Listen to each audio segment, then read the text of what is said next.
Olá, turma! Vamos iniciar a nossa unidade de História, unidade 1. Os povos indígenas e a chegada dos portugueses.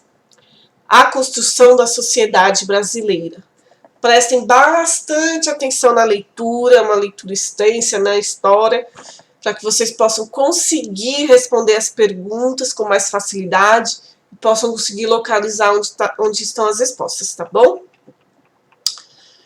No dia 22 de abril de 1850, os portugueses chegaram ao Brasil, na região de Porto Seguro, na Bahia.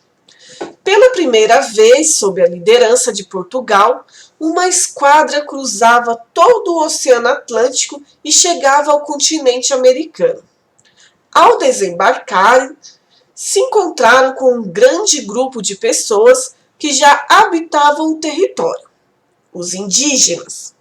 Assim, nesta aula, vamos analisar o contato entre portugueses e indígenas ao longo da colonização do Brasil.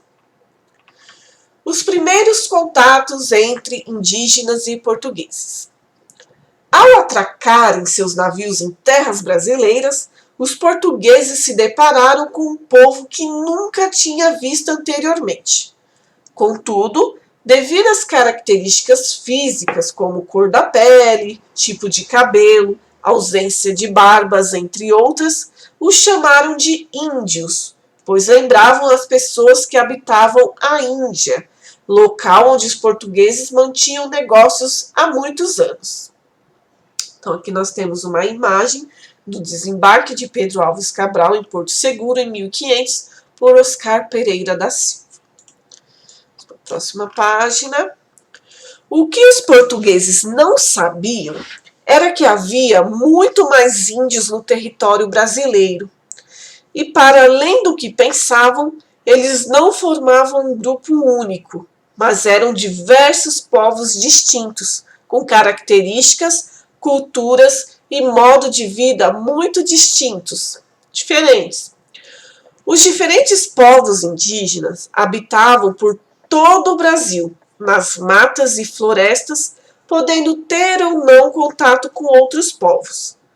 Vamos conhecer um pouco mais dos principais povos, os tupis guarani e os macrugê.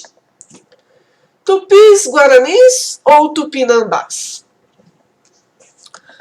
Olha aqui uma figura, estão vendo? De um índio líder tamoio, retratado por André, no século XVI.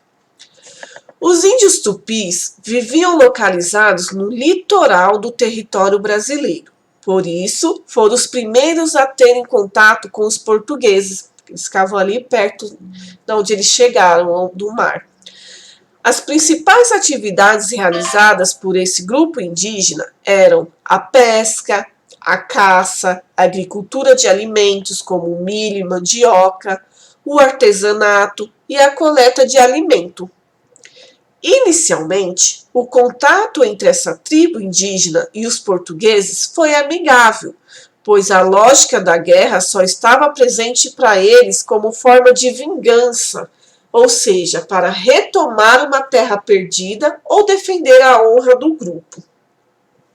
Entretanto, esse contato foi de muito estranhamento, já que os grupos eram muito diferentes.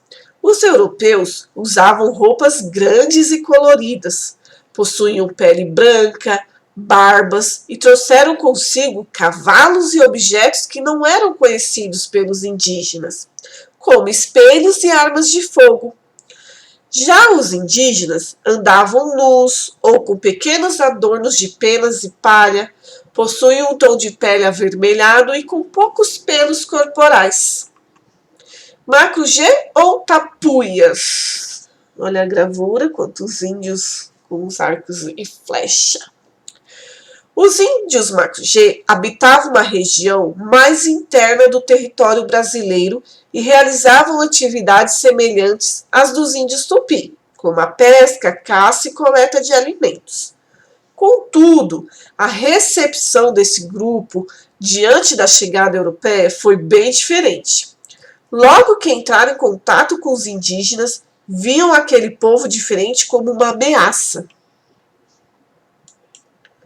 Então, logo que eles entraram em contato, os índios viram eles como uma ameaça, né? Dessa maneira, houve diversas batalhas e guerras que levaram a uma grande redução dos macro-G, devido ao armamento superior dos portugueses. Além disso, algumas tribos possuíam conflitos entre si, e os portugueses souberam se aproveitar disso para fazer alianças com esses grupos e tomar o controle de boa parte do território brasileiro. A chegada dos portugueses. Motivados por encontrar caminhos alternativos para chegar nas Índias, a expedição de Pedro Álvares Cabral tinha como objetivo contornar o continente africano, navegando o mais distante possível do litoral da África.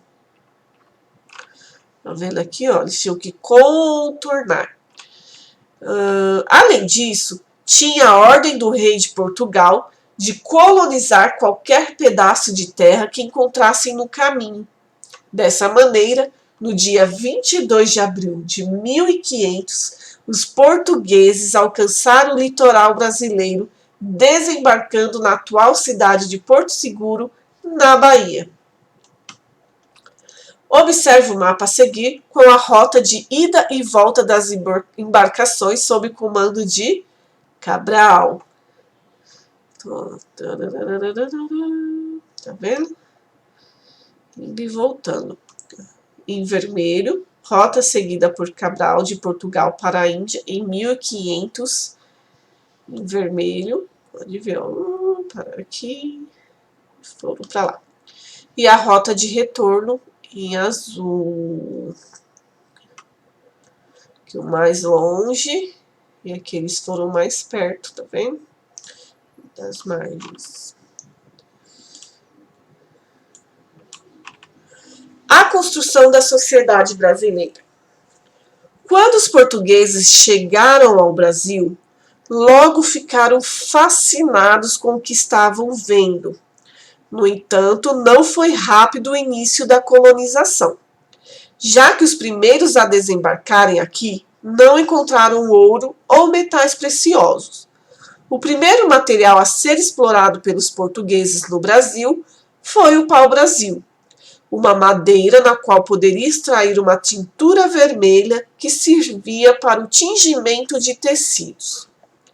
Assim, o rei de Portugal pouco investiu na colonização do Brasil, bem como poucos eram aqueles que gostariam e tinham condições de tentar a vida no Novo Mundo, como os europeus chamavam as Américas.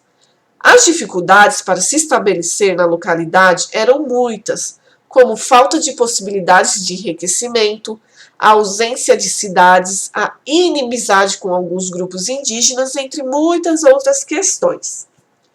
Apesar de todos os empecilhos, em 1530, anos depois, o rei de Portugal determinou que se começasse a colonização do território brasileiro. Dessa maneira, criou o sistema de capitanias hereditárias, que eram longas faixas de terra que eram cedidas pelo rei de português a pessoas e famílias de sua confiança, sendo o chefe da família conhecido como capitão donatário. As pessoas e famílias que recebiam essas terras tinham o dever de produzir riquezas a partir delas e doar uma parte para Portugal como imposto. Então, tudo aqueles que eles produziam riqueza, tudo aquilo que eles ganhavam, eles tinham que doar uma parte para Portugal, para o rei. Além disso, essas pessoas deveriam ser responsáveis pelo desenvolvimento nessas regiões, construindo casas, igrejas e outras coisas. Essas capitanias eram hereditárias, isto é, passavam de pais para filhos, sendo responsabilidade dos herdeiros dessas terras também desenvolvê-las, por isso o nome capitanias hereditárias. Em pouco tempo, o sistema das capitanias hereditárias falhou. No entanto, foi o primeiro passo para o estabelecimento de portugueses no território brasileiro. Tudo começou aí. Além, claro, de proporcionar o surgimento de algumas cidades e vilas em nosso país.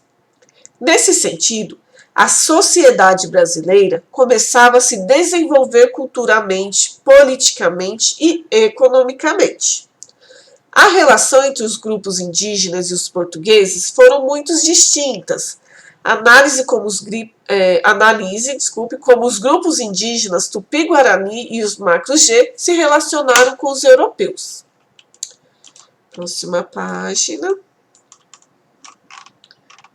Atividade resolvida.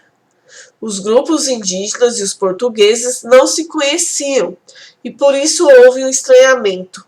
No entanto, cada uma das tribos indígenas tomou uma posição.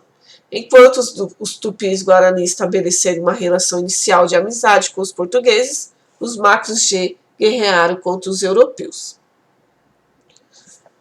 Faltou a pergunta, né? Eles devem ter perguntado como foi a relação dos grupos indígenas com os portugueses. Eu não colocaram. Aprendendo um pouco mais. Você sabia que algumas tribos indígenas realizavam rituais onde se comia carne humana? Essa prática ficou conhecida como antropofagia. Os índios brasileiros utilizavam a guerra como forma de vingança a outras tribos rivais. Os índios derrotados que sobreviviam eram devorados pelos guerreiros da tribo vitoriosa. Essa prática canibal era cultural. Eles acreditavam que ao comer a carne dos seus inimigos, estariam vingando seus aliados mortos e transferidos à força do inimigo derrotado para si.